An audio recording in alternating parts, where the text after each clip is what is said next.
अगर आप robotic affirmation का इस्तेमाल करते हो तो आज की ये वीडियो आपके लिए है। इस वीडियो में आप जानोगे कि कैसे आप रोबोटिक एफर्मेशंस का सही तरीके से इस्तेमाल कर सकते हो, क्योंकि रोबोटिक एफर्मेशन एक ऐसा पावरफुल तरीका है अपनी मैनिफेस्टेशंस को पूरा करने का, जिससे आप अपनी हर तरह की मैनिफेस्टेशंस को सिंपल वे में मैनिफेस्ट कर सकते हो। इसमें बस आपको एक सिंगल थॉट लेना होता है या एक सिंगल एफर्मेशन लेना होता है और उसको आपको तब तक यानी डेली बेसिस पे आपको तब तक रिपीट करते रहना होता है जब तक वो एफर्मेशन आपकी लाइफ की रियलिटी नहीं बन जाता। और इसमें आपको फीलिंग भी क्रिएट नहीं करनी होती, आपको कुछ फील करना नहीं है, आपको कुछ बिलीव नहीं करना है, आपको बस अपना रेपिटेशन करना है। आप डेली बेसिस पे इसको रिपीट करते जाओगे तो एट द एंड आप इसको अपनी रियलिटी में मैनिफेस्ट कर लोगे। और जब आप हो सकता है जब आप स्टार्ट करो रोबोटिक एफर्म करना तो स्टार्टिंग में हो सकता है आपको मोमेंटम दिखे और थोड़ी देर बाद वो मोमेंटम कम हो जाए या मोमेंटम रिवर्स हो जाए। कि मान लीजिए जैसे आप मनी का रोबोटिक एफर्मेशन यूज़ कर रहे हो और उसको यूज़ करने के बाद मनी आपकी लाइफ में आना स्टार्ट हो जाता है, कुछ समय आता है, फिर उसके बाद क्या होता है कि रुक जाता है, थोड़ा कम आता है।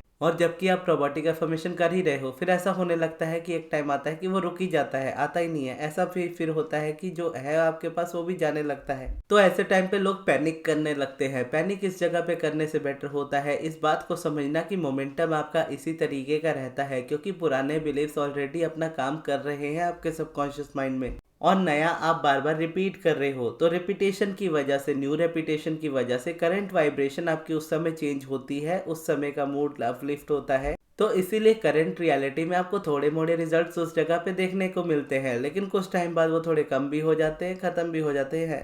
ऐसे टाइम पे हार ना मान करके बस आपको अपना प्रैक्टिस कंटिन्यू रखना है, यानी जिस भी रोबोटिक एफर्मेशन को आप यूज़ कर रहे हो उसको आपको करते रहना है।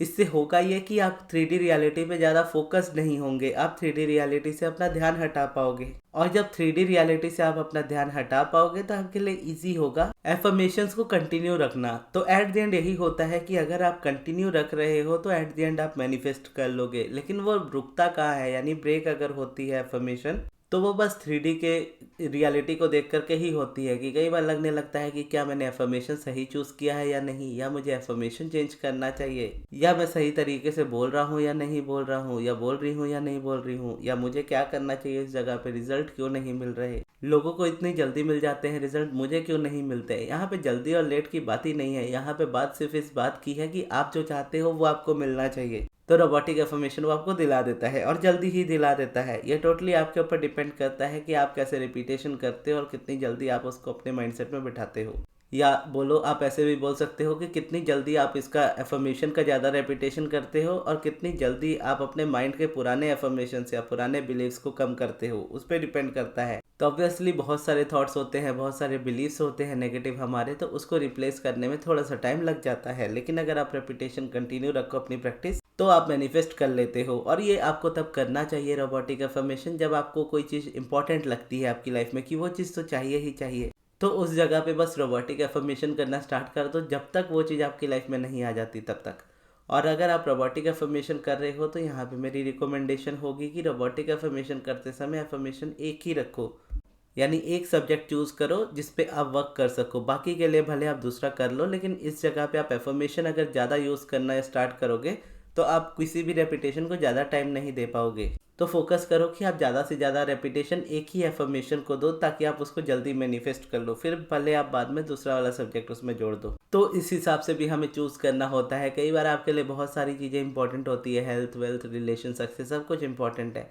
तो ऐसे में अगर आप सब एफर्मेशन यूज़ करने लग जाओगे तो फिर उस जगह पे थोड़ा लंबा टाइम लगता है और टाइम देने के लिए मोस्टली लोग रेडी नहीं होते। और इस जगह पे मैं ये नहीं बोल रहा हूँ कि ये वर्क नहीं करता। आप एक से ज़्यादा रोबोटिक एफर्मेशन लो, 2 लो, 3 लो, 4 लो, 5 लो, वर्क सभी करती है। लेकिन अगर आप जितने एफर्मेशंस बढ़ाते जाओगे आपका टाइम उतना ज़्यादा डिवाइड होता जाएगा, यानी उतना ज़्यादा आपको टाइम देना पड़ेगा एफर्मेशंस को रेपिटेशन के लिए। तो अगर आपको टाइम को लेकर के कोई दिक्कत नहीं है तब तो आप ज़्यादा यूज़ कर सकते हो, लेकिन अगर टाइम बॉन्डिंग पे कोई चीज़ है जो आपको चाहिए ही चाहिए तो उस समय फिर आप सिंगल ही रखो। और रिपीट भी अगर आप कर पाते हो तो सबसे अच्छी बात है, यानी अपने मुंह से अगर आप बोल पाते हो इन्फॉर्मेशन को तो अच्छी बात है। अगर नहीं बोल पाते तो फिर ऑडियोज़ वाला आप हेल्प ले सकते हो, जैसे रिसेंटली मैंने यहाँ पे बनानी स्टार्ट की है अपने चैनल पे।